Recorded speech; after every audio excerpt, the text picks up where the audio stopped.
Hello and welcome to today's video. This time we'll be cleaning up the first half of the vintage Penguin classics that I got from that recent haul. So sit back, relax, and let's get to it.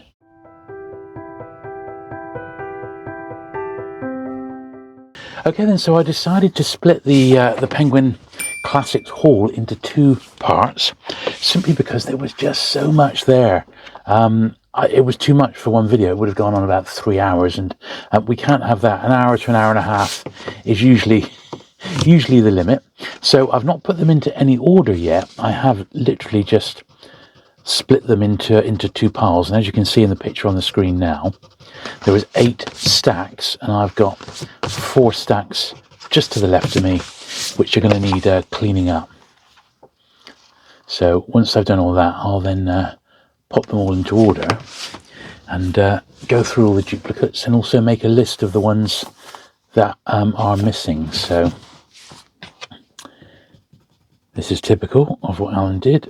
He would put a date, as in the 30th of January 74, and he would also write where he bought them from. Now, you do get the odd person that says, well, you're destroying sort of the history of the book, but I prefer to have my books as close to how they were published as possible, really. It's just a personal preference. Obviously, if someone's written their name inside in pen, well, it's there for good, isn't it? But I like mine as perfect as I can get. Now, that one there is splitting down the spine. So I've got some bookbinders glue here, so let's hope, haven't used this in a few days, so let's hope it comes out smoothly. Yeah, there we go. So I really like this glue because it dries completely clear, almost like rubber. So it's pretty good stuff. I don't think many of these books are going to need to be glued today, but some of them will be, including this one. So this is just the sort of running repairs that I like to do on these books when I'm processing a collection.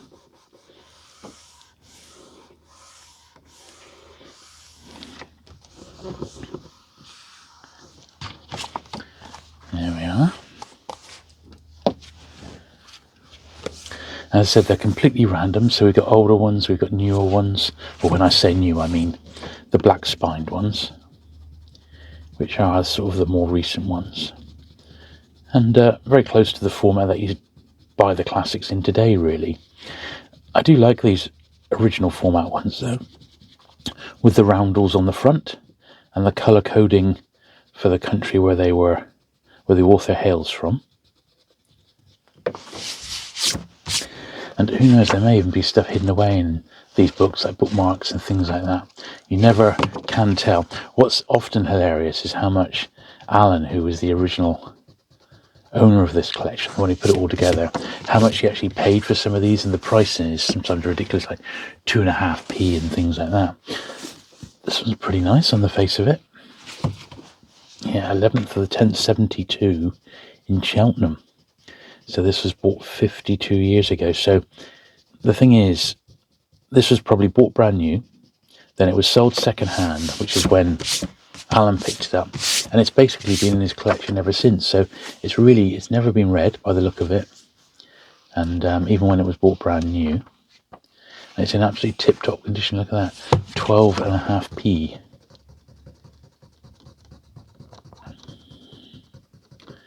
And that's often the case with classics, not all of them, but some of them. I think we'll find that the black classics, when they've been read, they will show the signs of wear a lot more clearly than these. Look, 1955, this one.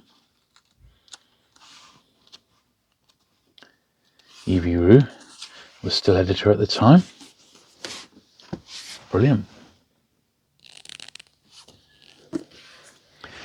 Dostoevsky. We've got a few Dostoevskys in here, and I know that the red is the sign for Russia, or Russian authors.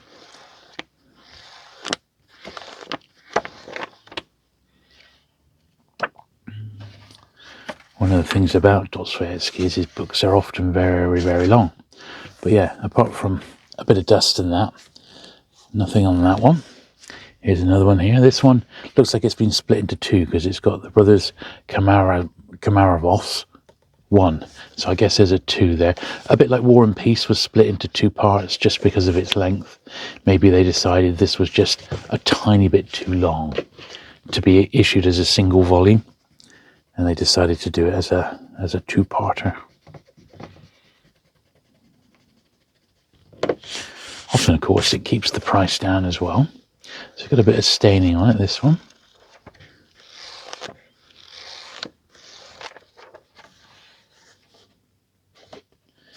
Yeah, just about in there. It's a little bit worn, that one. I probably would be tempted to put that on an upgrade list.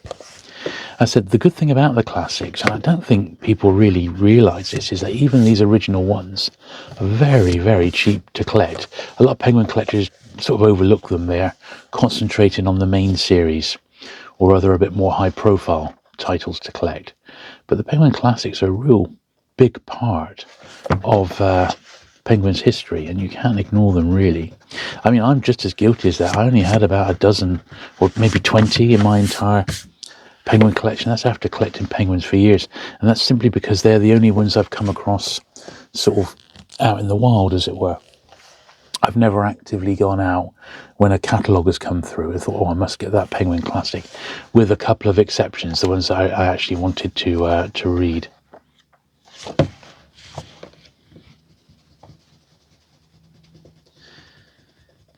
As I said in the past, I'm a big fan of the Penguin Modern Classics with their sort of grey covers, and I have done a dedicated video of that over on the main channel, and I might well revisit that, having had so many new Penguins lately.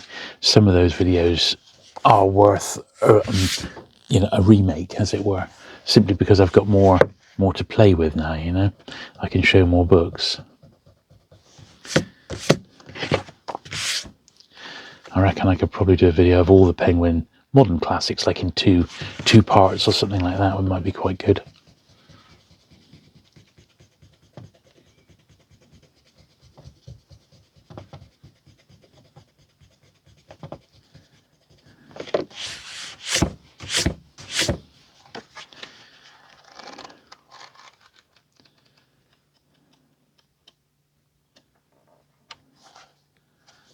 Maxims.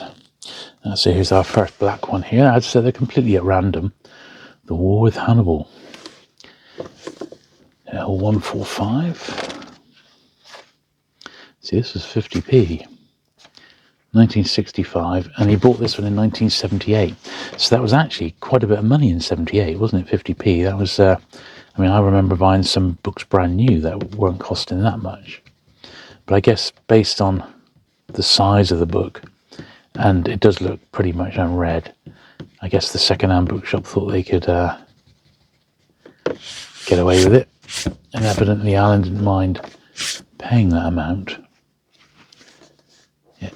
8 shillings and 6pence. That was what, 46p or something like that in old money.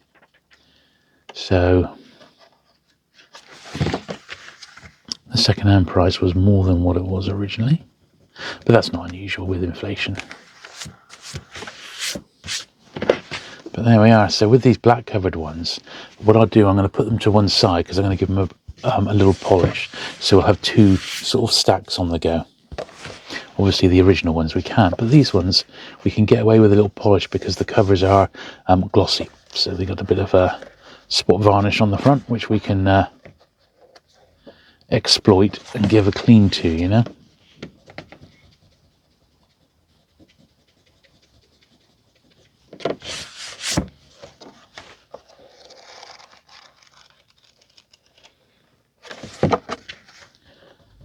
It's been a while since I've done a cleaning video, and this particular classics one, just to break it up a little bit, is in a way jumping the queue from how I've been cleaning them chronologically, because I'm still releasing videos on this channel of the main Penguin collection, but it's nice to break it up with something a little bit different, even if it is still Penguin. I have cleaned some other stuff over on my main channel, if you've not come across that, which is my regular pickups. The stuff I got from the Zardoz book fair, and also the Penguin Collectors AGM, where I picked up a few bits as well.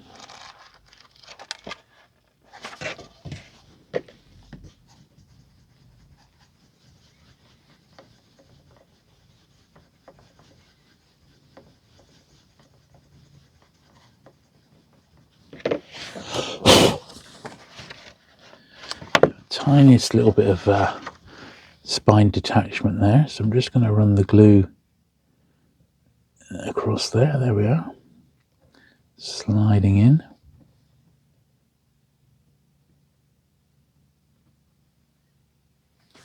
Should be absolutely fine. Squishing it in a little bit. There we are.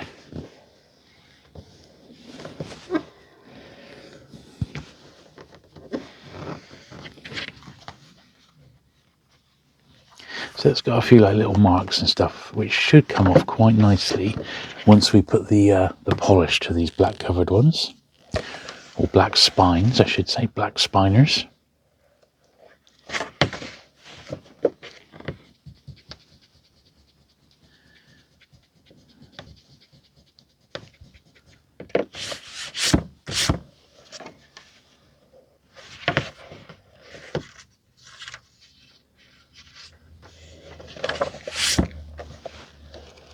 Now, one thing we haven't had to do just yet is remove any sellotape. So one of the things Alan was, I wouldn't say famous for, but one of the things I've been slightly cursing him for was historically he put quite a bit of sellotape.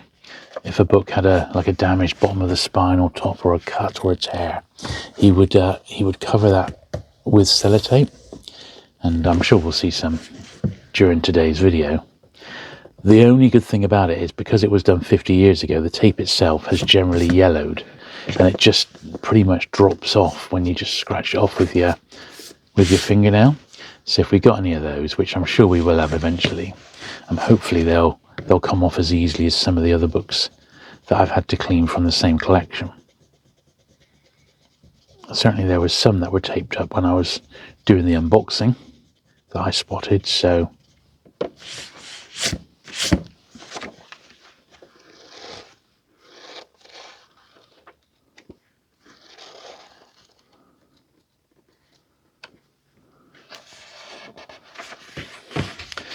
another thing is interesting how so many books were pencil priced on the inside front cover in a really frustrating area to rub out.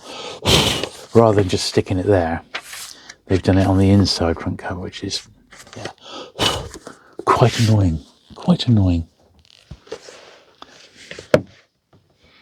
Or even on the front, if you can believe it.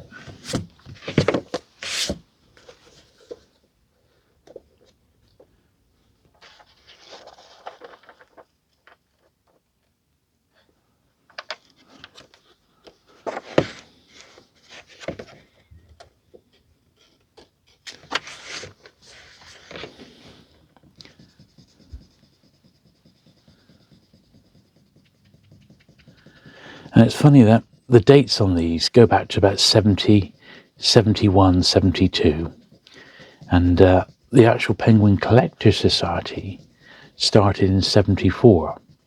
And Alan himself was like member number 37, I think, when he found out about it. So evidently there were people starting to pick up the penguins long before the Collectors Society came along.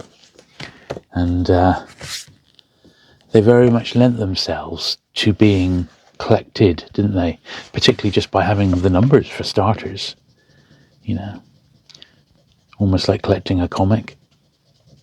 Every week people would collect by the numbers.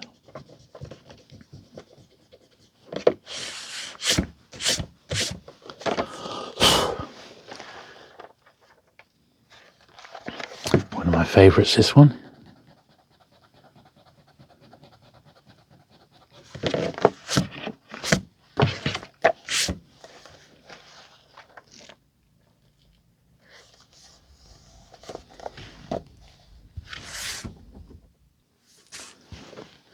Balzac. Really, really nice condition, this one. Yeah, I mean, that is perfect in every way. A perfect spine, never been read. Just needs that brush along the top just to take a top edge of dust off. And this one's at ISBN, so they do dip into the ISBN period, which is absolutely fine. I'll still keep the early ISBN ones. particularly if they're in really tip-top shape. Just keep these all together. But I'll be trying to complete the numbered ones, the ones that are missing from the numbered series, of which there will be quite a few. But as I said, when they turn up on catalogues, they're usually only about £2 to £2.50 before discount, and I don't mind paying that for ones that odd ones that I'd be missing, you know. Epic of Gilgamesh.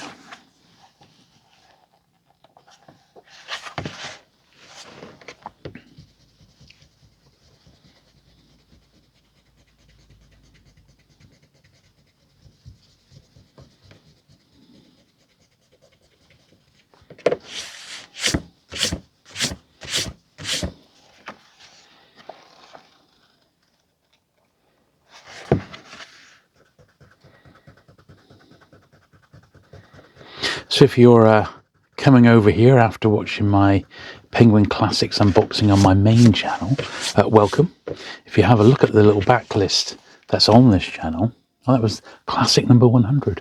If you have a look at the backlist on the channel, you'll see there's many cleaning videos, book cleaning videos, not just Penguin, although obviously just lately there's been lots and lots of Penguin videos because of the big collection.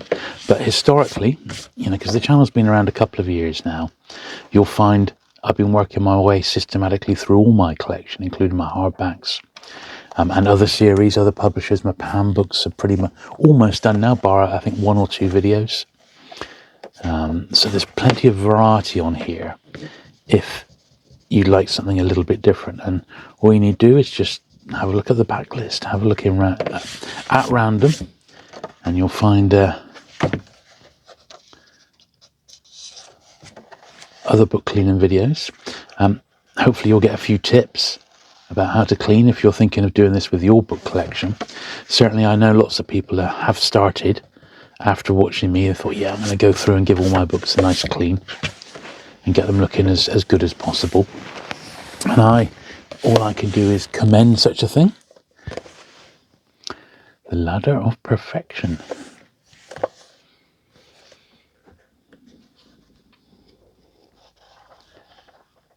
But I thought, well, it's something that I would have been doing anyway in the natural course of things, is to go through my collection and give everything a good clean. So why would I not take the opportunity to film it as well?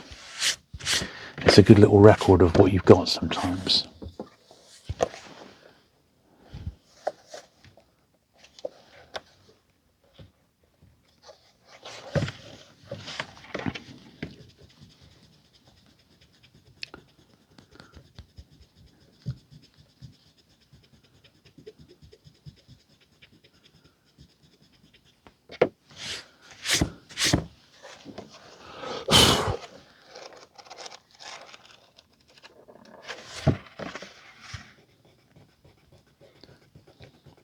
Ooh, 15p.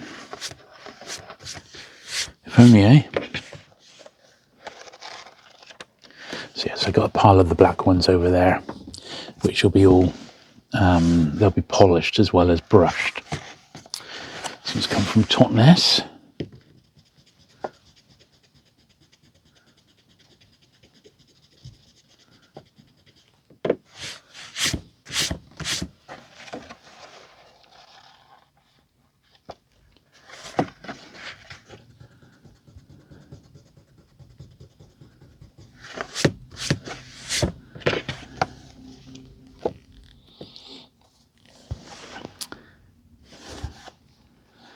Quite a few of these, I just don't recognise the titles or the authors. I'm just not that well versed in the classics, unfortunately, but I am reading the Book of Penguin Classics by Henry Elliott. That's a gorgeous cloth-bound book. He did one as well on the Penguin Modern Classics, and I am being slowly educated in them. I said the Penguin Collectors Society have covered them in a couple of publications, but they do tend to focus on the really early ones. And they identify all the roundels and things like that, who designed them and made them and what they're depicting and things like that. I said there are a breed of collector, and the classics is what they collect. This is their thing. For their penguin collecting is Penguin Classics, you know. And there is nothing wrong with that. Eminently cheaper than trying to collect the main series with all their rare crime titles. And lots of these were published once again during the war, but they're just far more plentiful than some of that rare wartime crime, you know.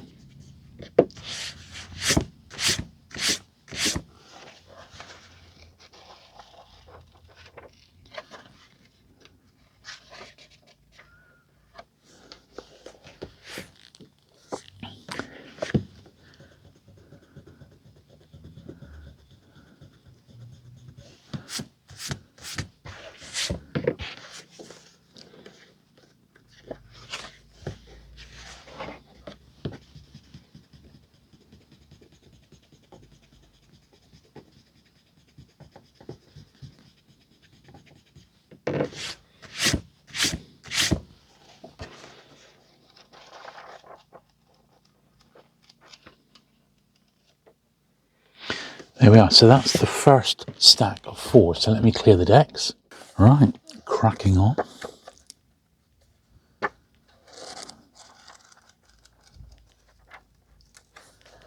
Yeah, that one's okay. Little spot on that. Plato's Republic. Oh. It looks like it's got some little lines on the back, which it has, yeah. How dare they? How dare someone draw a couple of lines on the back? Damn liberties, if you're asking me. Yeah, they just like rubbed a pencil along it somehow. For some reason, doodling away.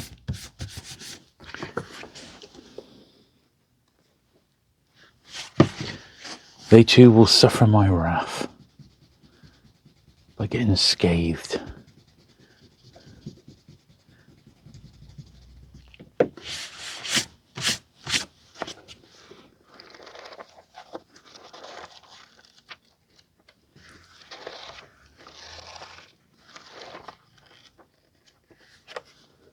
Okay. Someone's first edition, 15p, in a very dark pencil. I know all these are first editions without even checking them because that's all Alan picked up, the original owner. He only picked up penguins that were marked as first penguins. That was one of his things.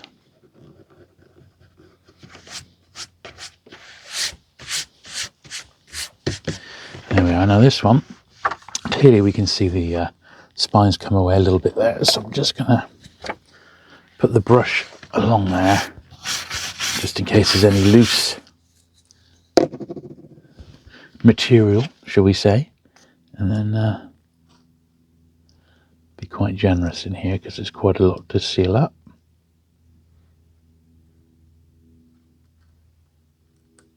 Now I don't do it to the very end because when you put that much in it squishes out and along, you know, so even now there may be a little bit of squirt out the bottom.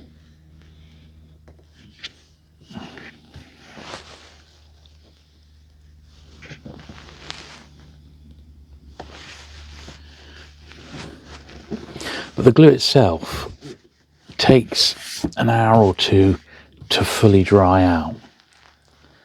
But when I first started using it, I used it on an old digit book of iRobot, in fact, by Isaac Asimov. And once again, you may have spotted that one on my main channel. I did a full repair job on that one.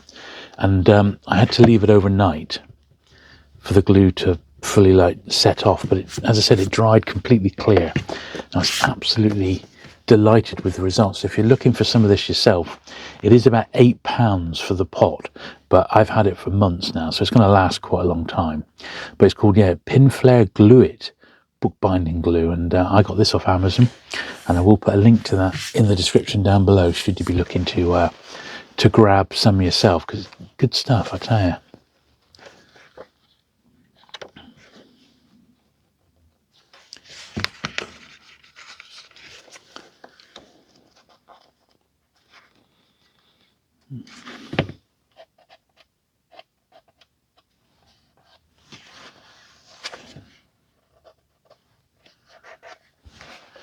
odd turned over corner and what have you.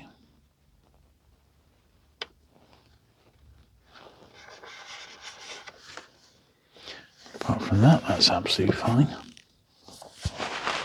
This one's a little bit more worn. The first sort of worn black one that we've had, but it will very much benefit from a polish to get a bit of this sort of dirt up. So I'm not overly worried at all by it.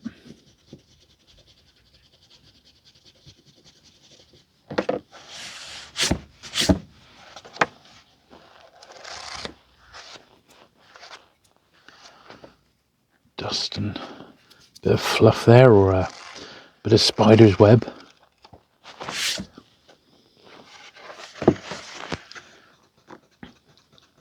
Came down the other day just before I was off to work, and there was a huge spider sat on the kitchen floor. My wife had seen it. She would have had a small fit, I think. I, however, very bravely got it outside. So, right, that's a modern one.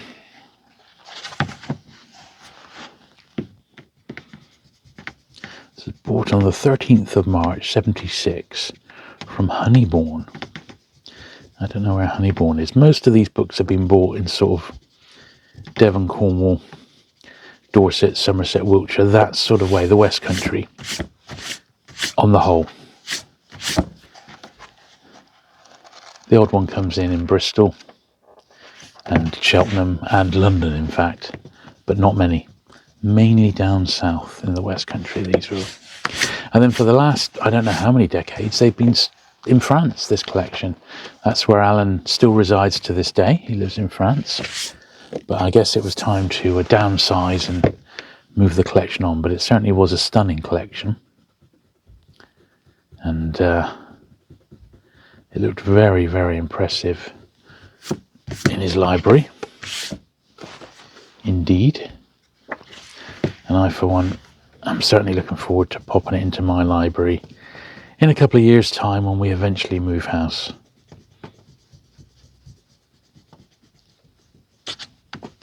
Damn it. Sometimes the risk you take, because Alan put the name and place so near the corner, when you rub, you occasionally concertina it up, but no massive damage done there, but a little bit, which I'm annoyed about. I do this just because the book is to check how supple it is, and also I'm just looking here now to see if there's any bent over corners. Another awkward 13p on the inside cover here.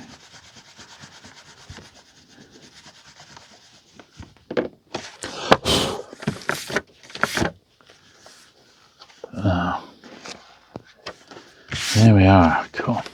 That could have been easier, that one.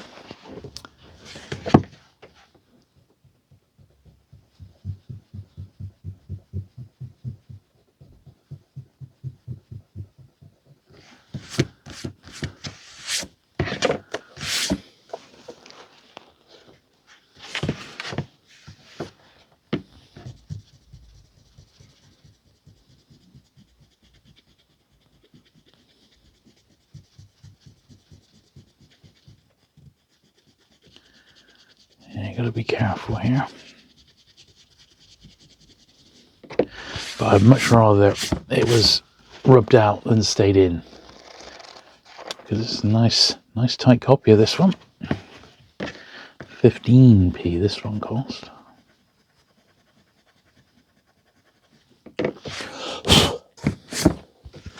Yeah, nice copy of that. You could say fine or near fine, that one. And like this, which is, a typical Penguin Classic condition. It's a couple of spine creases. It's evidently been read. You've got something else inside there as well. So this is more your typical condition. All sorts coming out of this. I always show what we find inside. They're called insertions. So what the weird stuff you find inside books sometimes is love letters, and bookmarks is obviously the most common thing. then things being used as a bookmark, sometimes pictures, photographs. I've had pressed flowers and leaves inside pages of books. Bookmarks I like because, interesting ones I save, of course, but bus tickets is very, very common. So bus and sometimes train tickets or tube tickets, but bus tickets is common. And going through this collection, I've seen it all. We've had some of everything, really. Some really nice promo Penguin items as well. So what do we have in here then? So Credit Agricole, that's a French bank, isn't it? I said this collection had been stored in France. So that's what that is. And we'll see what this is. Looks like an early internet page of some sort that's been printed out. Revelations. So it's about that book, basically. So it's a bit of information about that particular book that was printed out in 2004. That's why that's all there together. But I won't keep that because, as I said, I want the book to be as near to how it was published as possible, Right.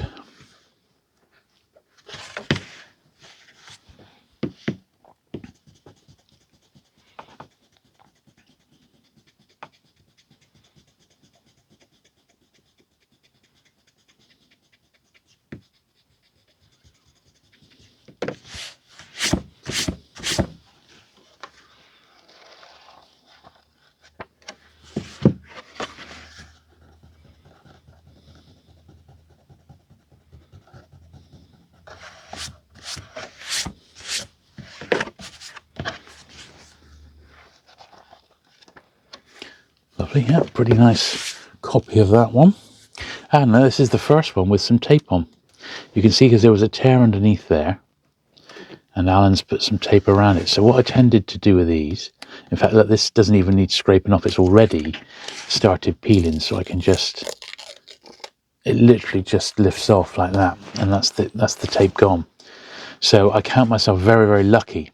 Some of the stuff he taped with Magi tape, which unfortunately does not come off like that old cheap tape there. So the Magi tape ones I've been tending to leave. Not that there's many of them, but there's a few. So those ones are having to stay put because they make more damage when they're taken off, Yeah,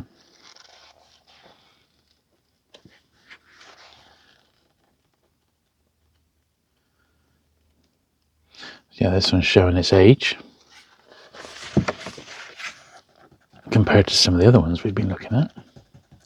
As I said, a lot of these, I would say maybe half of these are probably unread, And I used to find this when I was a bookseller myself. The classic section, I used to love it. The classic section was, in the bookshop I worked in, was one entire bay. Sometimes they'd expand it and have two bays. Nowadays, with all the fancy editions of the classics, all the cloth bounds and things like that, in bookshops they are like a bay and a table in a bigger bookshop. But I used to, when I ran it, I had a whole bay, and it was a big bay. And it was almost predominantly Penguin Classics, and Oxford World Classics were the other brand we stocked, the other publisher. But the Penguin ones I always pushed, and when I was a bookseller in the 90s and early 2000s, there used to be all manner of fantastic catalogues that would come out advertising the Penguins. I also remember when the Penguin Popular Classics were released, and there are people who are picking those up today, and those were literally just £1 a book when they were published. And I remember as they were coming out, we were having like 20 of each, and I remember the Penguin rep coming in and saying people were doing cartwheels as the books were being put out, and picking them up literally by the armload. And I remember that because it was the end of the net book agreement, and that meant the books could be sold at any price. And all these classics, which were works that were already over 100 years old, even in the 90s, could be sold at a pittance, and that's exactly what happened. So the books were produced as Penguin Popular Classics, knocked out at £1, and people were buying armloads. I wonder how many of those were actually read, eh? I suspect not many. But I was guilty. I bought a few. And the spines, sadly, very susceptible to fading. So if you see them out there with nice spines, they're probably worth picking up, but only if they're mint and red. I don't know how many they did, but I reckon it's probably at least 50. But when you could get something like War and Peace for £1, I just picked up a few of my favourites like Dracula and Frankenstein, and I did pick up War and Peace and, you know, Three Musketeers, all my favourite sort of classics really I picked up at £1 each. There we are. Look, the Betrothed, this is a big one, isn't it? It's at a 50 on the front, so I'm assuming that was a 50p.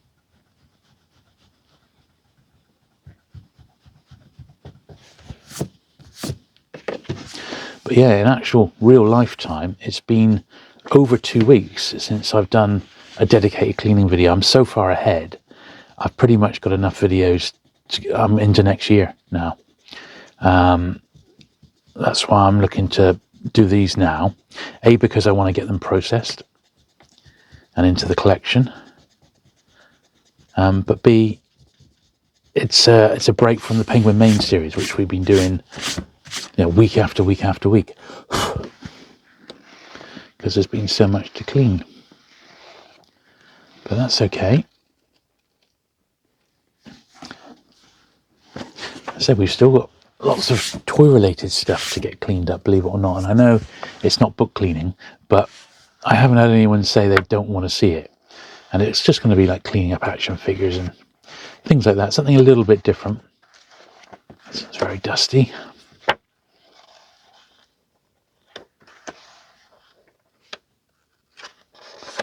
Yeah, no marks on it, just pure dust. A little 5p on the front in pen. Can't do anything about that. Yeah, this one's rough compared to the others. So there's a few here that are low grade, but not many. Certainly not many. Now I've taken that 5p off and you can see the circle there, which has left a clean spot. So what I tend to do with these instances is run the rubber over, and it takes off this like layer of dust and dirt and fingerprints. It just sort of blends it in, so I haven't got a smudgy mark there.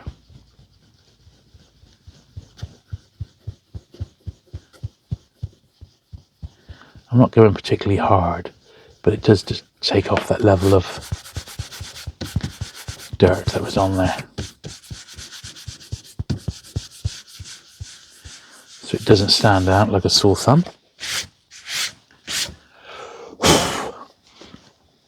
It's not the best of copies, that's for certain, this one. So it requires every trick in the book really to get it looking as nice as possible.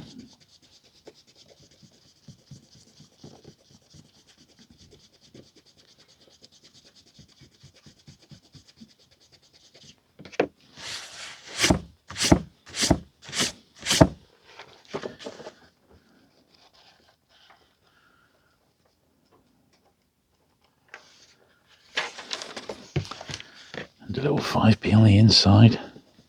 It's using all my powers today, this one. Okay. Right, yeah, you can see it's sort of aged and yellowed and that. Not great. I think that's as good as we're going to get it. Here we are, Homer's Odyssey. Now this one's got 2 lots of tape. Thankfully this is one I have already got a nice copy of. But, you know, someone might want this themselves, so I did sell an awful lot of books that were doubles from the collection at the Penguin Collectors Show, and then the following day at the Westbury Penguin Fair. That was fantastic to go to.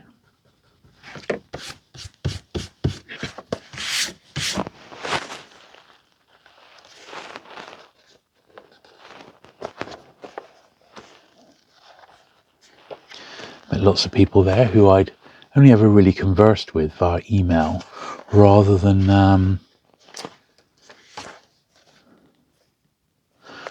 actually in the flesh, you know. There we are. So there is the first ever Penguin Classic. That's it. We've got at least 3 copies of that one in this collection, because I had that one already. There's one in this collection, plus I had the facsimile, which I think may have come out in 1995 as 50 years of the classics, I think. I was definitely working in the book business at the time as a bookseller, and I was firm friends with the Penguin rep, of course, and he anything like unusual or anniversary related, he would always make sure I knew about it so I could get a copy ordered in. One interesting story he told me was the when they re-released Aircraft Recognition, which was a wartime special book where they had silhouettes of the Allied and Axis planes. So you could look up in the sky and you could hopefully recognise what the plane was. So it was called Aircraft Recognition. In America, it was called What's That Plane? And they were huge sellers for Penguin. And then they reprinted those after 50 years. And I got introduced when I was in Exeter as a bookseller. I was a bookshop manager then.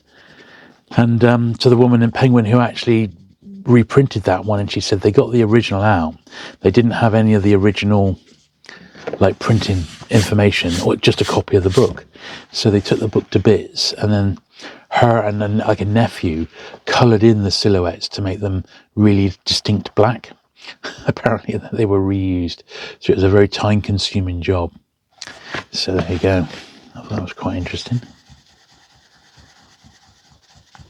I really like the Aircraft Recognition books. I mean, there's 2 volumes in Britain, there's 2 in America, and I think there might even be a Canadian version of it, which I've seen a picture of, but I haven't actually got.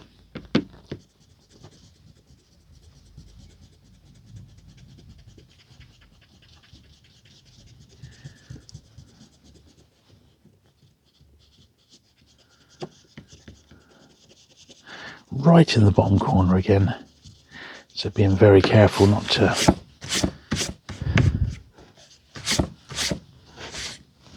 damage the corner there.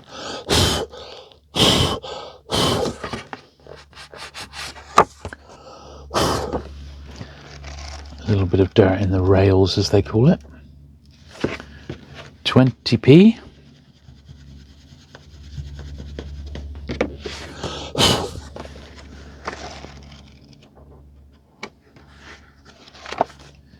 Yeah, nice.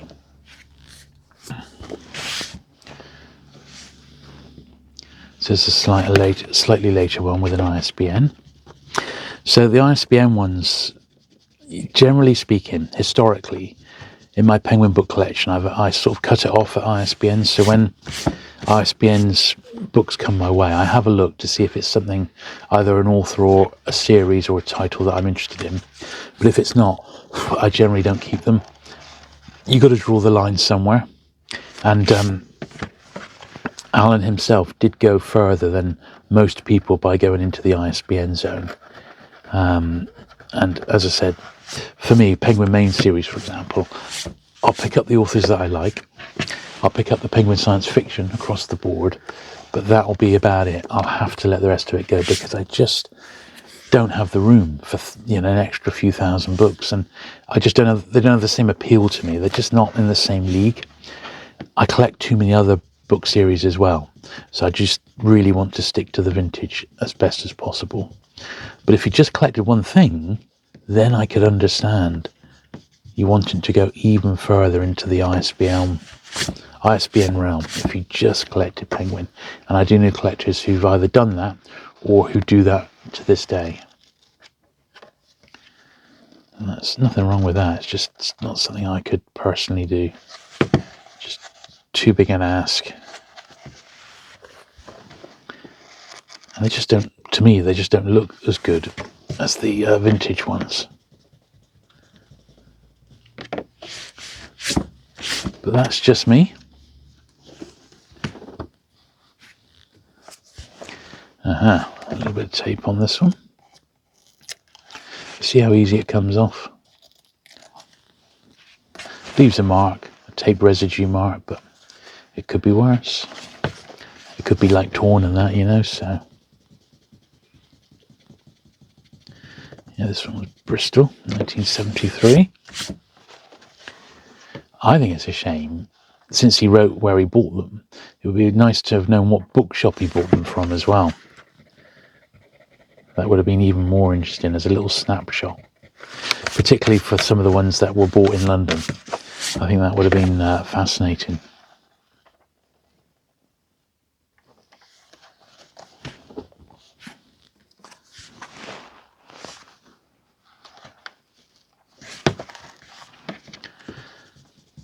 They do vary in size, don't they? Little thin ones like this, big, thick, big birthers.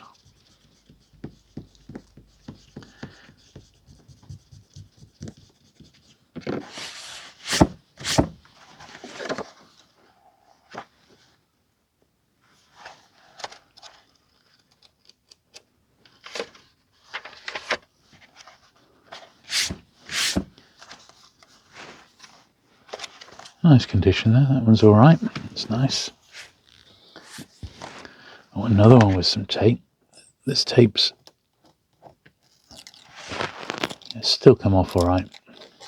So you have to wonder, what was he trying to do? There was the tiniest little split there at the bottom of the spine. That was the whole reason that he put that tape on.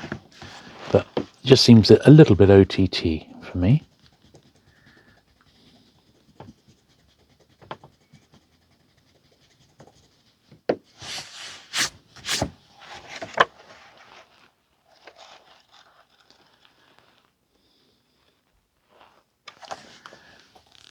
And the last one for this pile.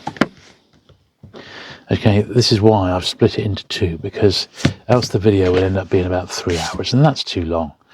I have done 3-hour videos in the past, and people watch them in parts, but an hour and a half for a cleaning video is, I think, enough to get a feel for it. And lots of people like to listen to these and just have them on in the background while they're working. There we are. So that's the second pile done. Okay, so this one is actually in a dust wrapper, which is quite nice, isn't it? I think the early ones were issued in wrapper, but I'm not massively concerned if they did or not, really, you know, or if they've still got them or not. But this one's quite nice to see it's still there. And in on the face of it, pretty nice condition by the look of it. Seems to be, yeah, quite nice. I mean, a few little chips and stuff, but almost to be expected. Hans put the date and place on the dust wrapper though, which makes it even more delicate to rub out.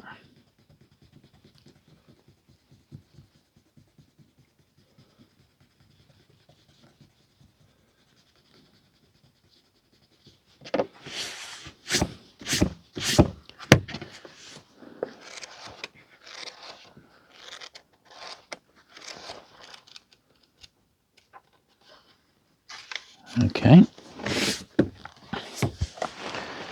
so we are over halfway now. And as you can see, it's a bit of a job, isn't it? They're not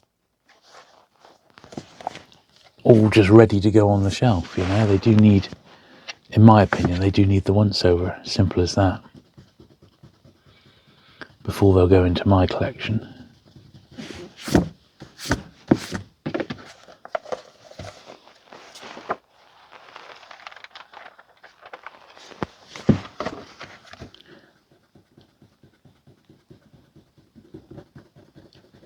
But some of these will be doubled, some of them will be tripled.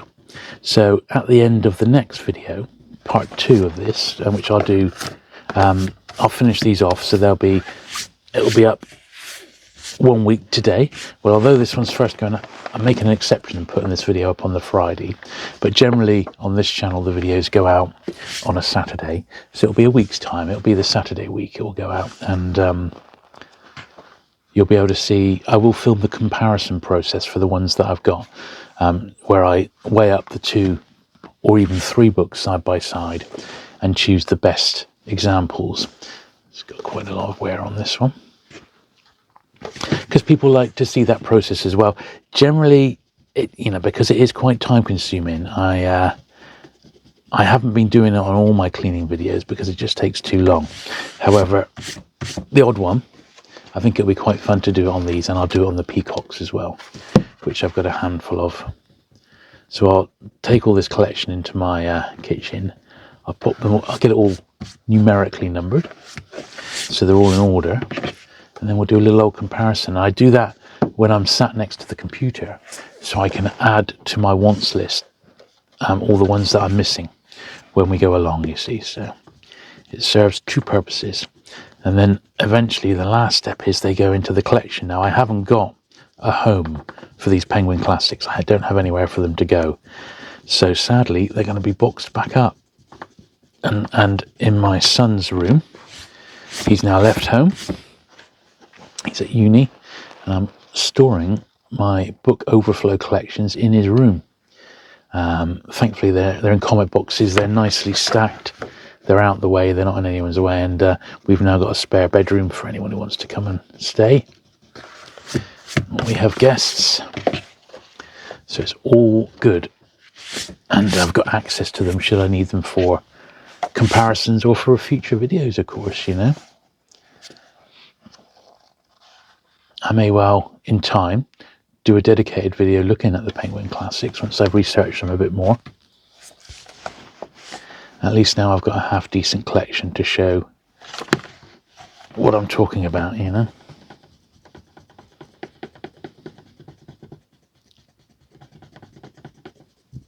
Because I definitely didn't have that beforehand. And I think this is sort of what I was waiting for with the Penguin Classics. It was waiting for a decent collection to come my way. And they do sometimes turn up on eBay in job lots where someone's collected them and they've got a little run together, but not often. Same with the Penguin Modern Classics. They turn up, just not often.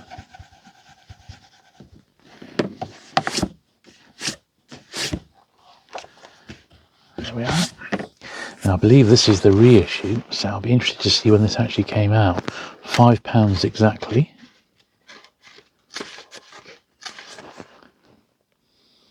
£1946, first published.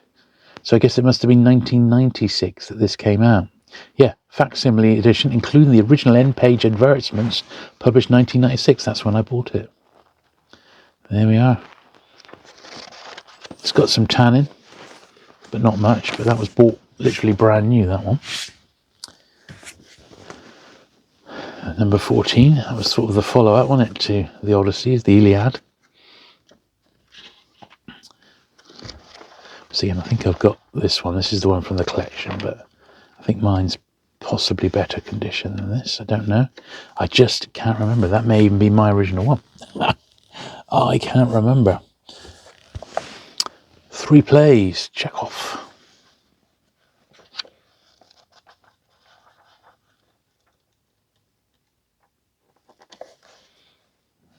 That's all right. Nothing to do on that one. God, this is huge. Look at the size of that.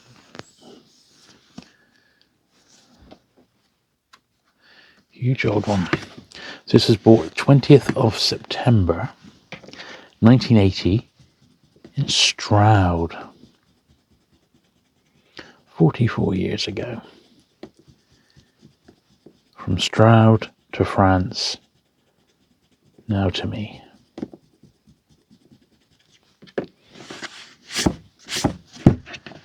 Until I decide to move my Penguin Classics on, which will be a long time coming, I suspect.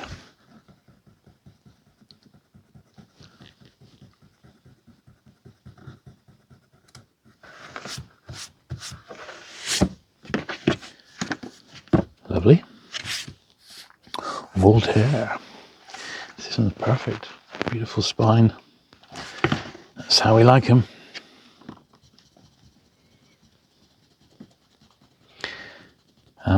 I got to admit, now that I've got some classics, I did last year or this year, in fact, came across a shop that had some bound editions of the classics. Very reasonably priced, only about £2.50, £3 each. I wish I picked them up now.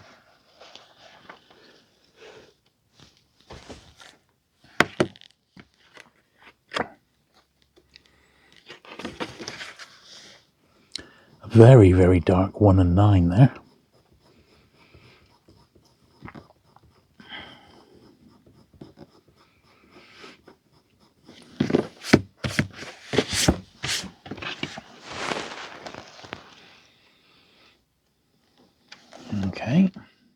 mum can remember reading this when she was pregnant with me, she said.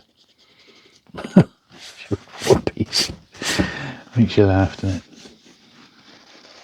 There was a big adaptation in the late 60s, I believe, which was hugely popular. And lots of copies of the TV time were sold on the back of it. It might have been 70s, actually, not late 60s. I think it was maybe early 70s.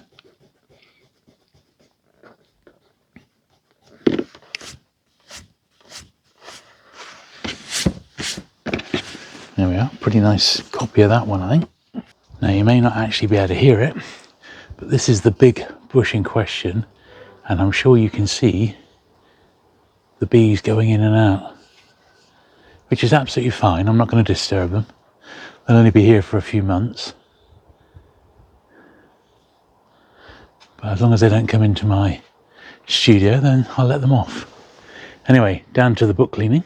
So I've got my little muffler on my microphone, and hopefully you'll be able to see these getting clean now.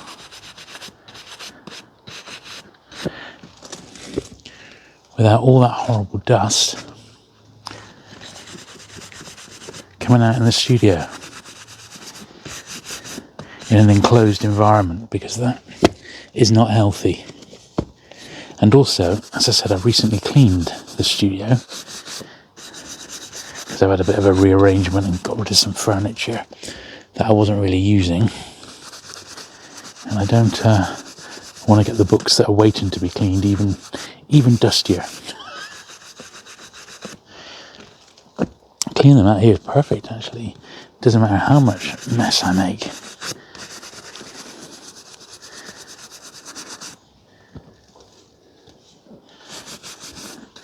Doing all these black spined ones first. These are all going to need a polish though in a minute. So I'll take these back in a sec and do the earlier books. So I've never done this before, never done any brushing outside, so hopefully it didn't take too long to set up, so hopefully I can do this in future. I just think it's better for my lungs. Right, there's all the black spined ones done. So you'll have to let me know what you think of the outdoor brushing. I'm taking a bit of a estimate about if these books are actually in shot, but let's hope, eh? Let's hope.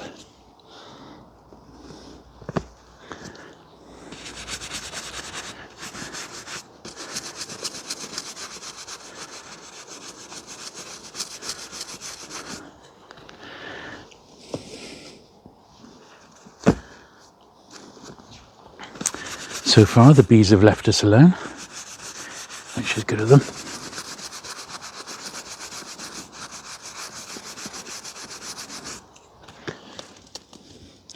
I know lots of people don't brush the tops of their books, and thankfully this collection that I bought, like most of Alan's books, wasn't particularly dusty. The odd book was maybe bad, but most of them were okay. I have had some collections where they're just horrific, and I did clean them outside before I even started working on them because they were so bad.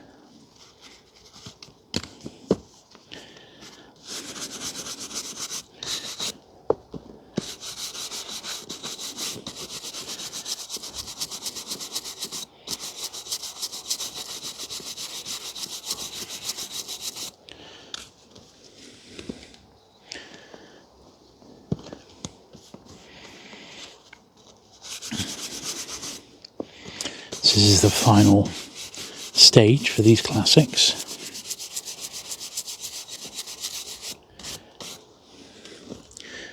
But I will have to take the other ones to the polishers in a minute.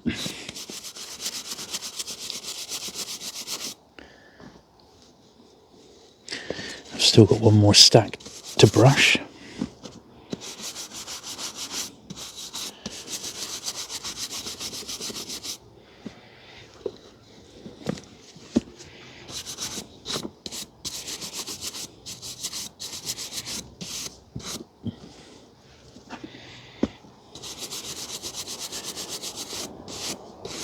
which I shall go and get now. Right, last little wedge here. As I said, I'm guessing that they're in the picture. I can't actually see. But I'm just grateful that I'm not doing this in the confines of the studio this time round. It's just not a good place to be doing so many books like that.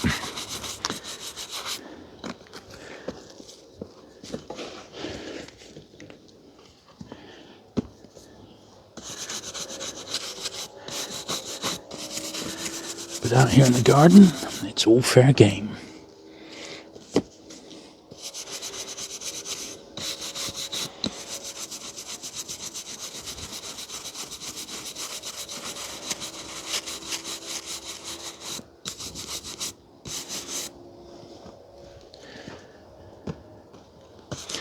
Lovely. Right, so that's all the books brushed. Now we just got to polish the black spined classics. So let's do that next. Right, time to zoom through these and get them polished. So I've got a clean bit of cloth there. I tend to use Mr. Sheen multi-purpose polish, and what I tend to do is get a wedge of the cloth impregnated, as it were, like so, and then we are ready for action. And as I said, some of these will need more than others, but being black covered,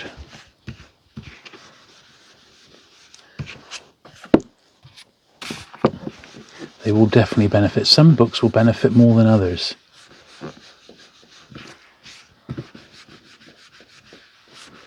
And if I can see a particular stain on it, I'll give it a bit more closer attention.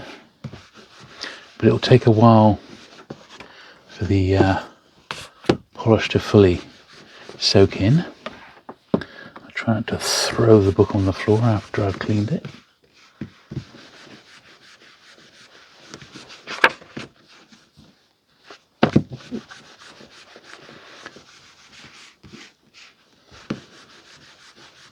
But yeah, if you enjoy seeing a bit of outside action, let me know.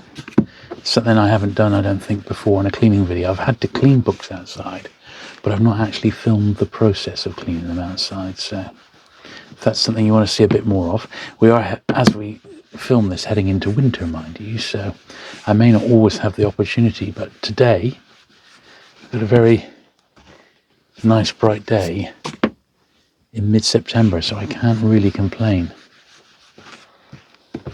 Obviously, I'm doing this midweek, and yeah, we were lucky with the traffic and things like that. It wasn't exactly loads of bikes and stuff coming through, making huge amounts of noise.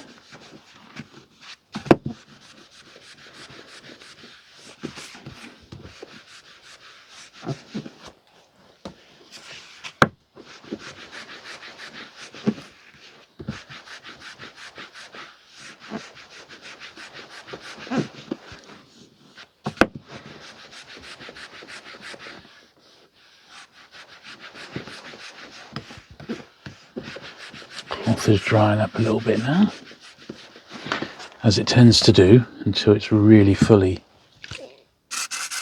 soaked.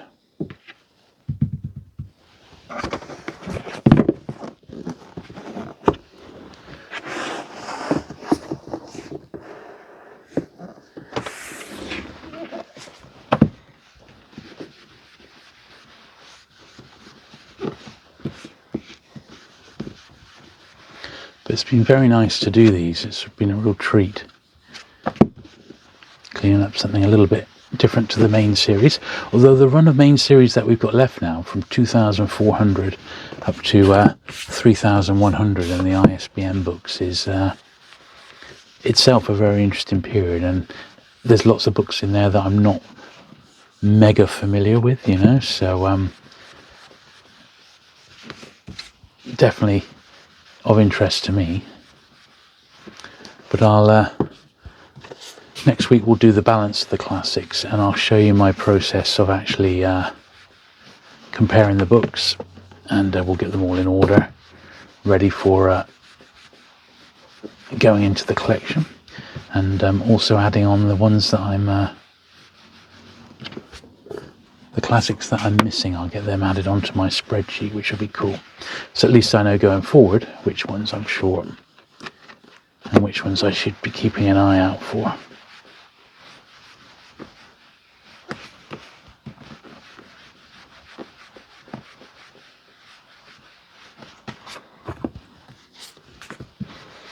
But as I said, I can clean these ones with the polish, but we can't clean the earlier ones because the covers are paper. And that would not go very well with my Mr. Sheen, would it? But later books, for most publishers, I do tend to give them the polish because it makes such a difference. And on these black covered ones, it's making a huge difference. Even if it's not that discernible on film, in the studio here, I can definitely see the difference it's making.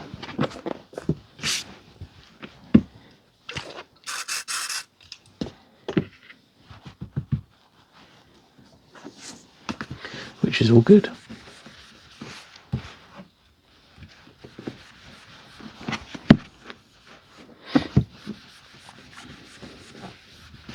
As I said, if you've never come across this channel before, do check out the backlist. I think you'll be fascinated with what's there. It's not just all paperbacks, there's some hardbacks as well. And the videos tend to be quite long form, so some people put them on and they go right back to the first ones and they work their way through them, which is a couple of years ago now. Some people fall asleep to them, and I absolutely don't mind that. I do exactly the same with certain videos that I watch as well, so that's absolutely fine. Some people have them on in the background when they're doing other work. Once again, that's super cool. You don't actually have to watch what I'm doing. You know the process. You just listen to me rambling on. Ha ha ha. But this would have been something that I would be doing anyway, so I thought, well, it's crazy not to be recording the process, which is why I have done, really. Even with that huge penguin collection, I've recorded every single book that I've cleaned, every single one, which has given me videos on this channel, yeah, right through into 2025, which is not a bad thing, because it keeps this channel alive. As long as I'm doing one video a week, that's really good. As I said, over on my main channel, I do one cleaning video a month, generally speaking, over there, where I go through my latest vintage pickups from various sources, eBay and places like that.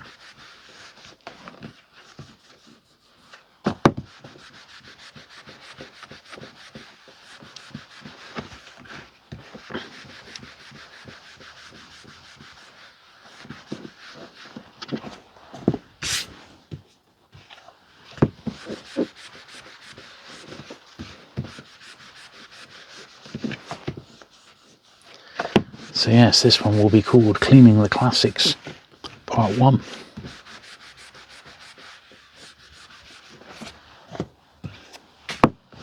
With Part 2 in a week's time.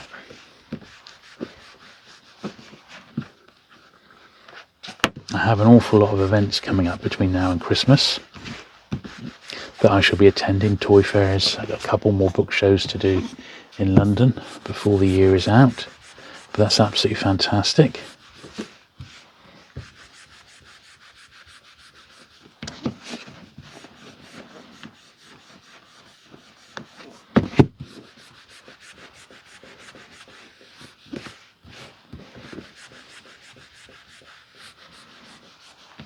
Alright, let's get these tucked away a minute. So we are almost there now, so it's probably going to end up being a little over an hour and a half, which is more than I was intending, but I didn't want to split the classics into 3 videos, although I probably could have. But I think two is enough.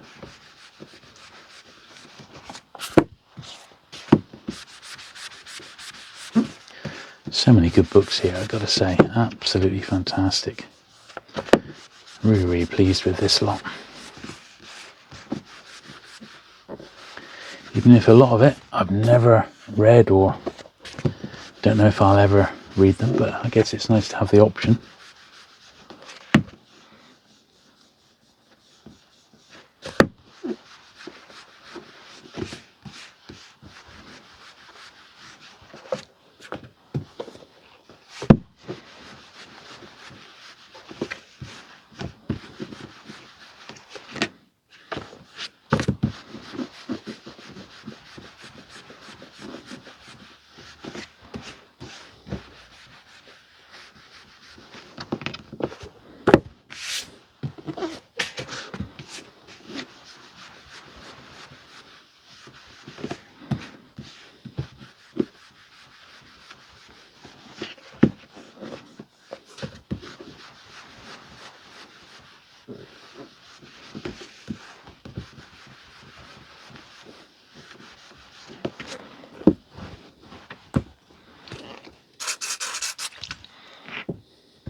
So if you've enjoyed today's video, and if you're here to the end, I very much hope that you have enjoyed seeing my complete process from start to finish, all bar actually the comparison bit, which will come in the next video when I pull these all together.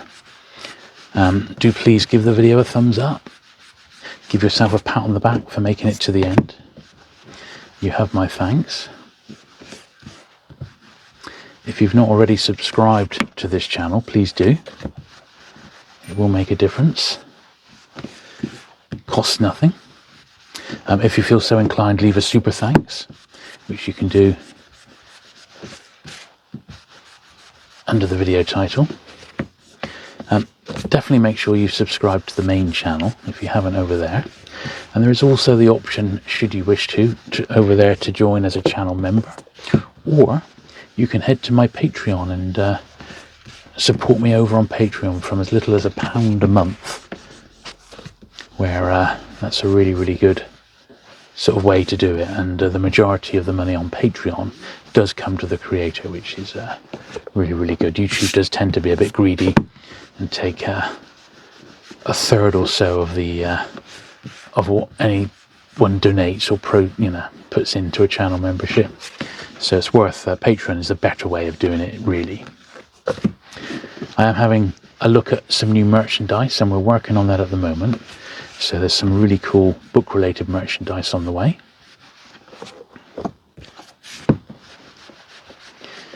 If you feel so inclined, do please leave a comment. I always do my best to reply to all comments on both channels. Sometimes it takes a day to get to them, because sometimes I get a lot on a particular video, and I imagine I'll get a few on this particular classics one. I'd be interested to know if you've seen any classics in this particular video that you really, really thought, oh, that's a really good read, you should give that one a go, for example. I'm always looking to volunteer suggestions from my readers, or viewers rather, who maybe have read these in the past.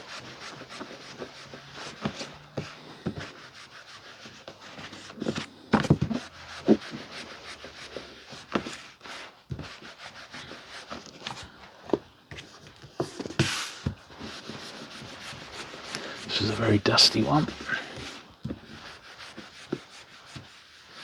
You want to see that one cleaning up in front of your eyes. But yeah, as we clean the very last book, thank you very much for watching today. I hope you've enjoyed the video, and I shall see you in 7 days' time with the second and final part of cleaning the classics.